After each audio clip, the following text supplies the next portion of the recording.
Maymay Entrata update and during Kadayawan ng Kapamilya Caravan dyan sa G-Mall of Toril sa Davao. Dahil pangipapicture kay Maymay. Bakit sinasabi ko yung Robby? Bakit ikaw ba ni Maymay hindi stand? Kasi nagadito ako! Nagandyan daw si Maymay.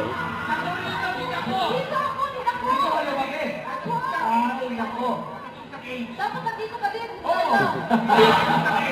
Ano po? Ang tanong sa kayo sa tuwin. Tapos ko 15 years old. Wow!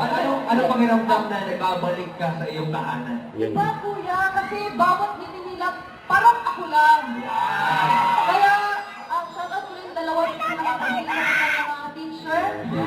Miss Emily Kimacha at si Miss Sels. Yan po.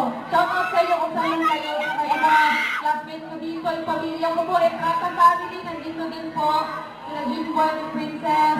Hello po sa inyo. Maraming salamat po. Alam mo, parang nag-homecoming ka dito talaga, no? Yun mismo at yan mismo. Yung ginagawa natin sa ASAP, especially this year. Kaya naman, Mai, please invite them to watch ASAP every single time. Yes, nakikita ko po kayo, sana manood po kayo. Every Sunday po sa Pamilya Online Live sa TV5 po ng ASAP po. At saka sana po pamilya din po ang aming ASAP Inclan.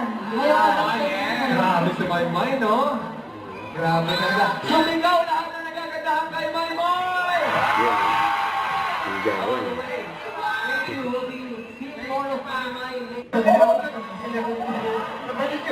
Paano Maymay yan? Balik ka na! Tumingin na ako sa mo! Homecoming ni Mai, hindi ko na kami, no? Okay, na-enjoy talaga namin yung presensya niyo. Again, Siyempre, hindi na makukumpleto yung caravan natin pag walang groupie. groovy. Nag-upi na sila. Dyan sa Gaisano Mall of Toril. Yun.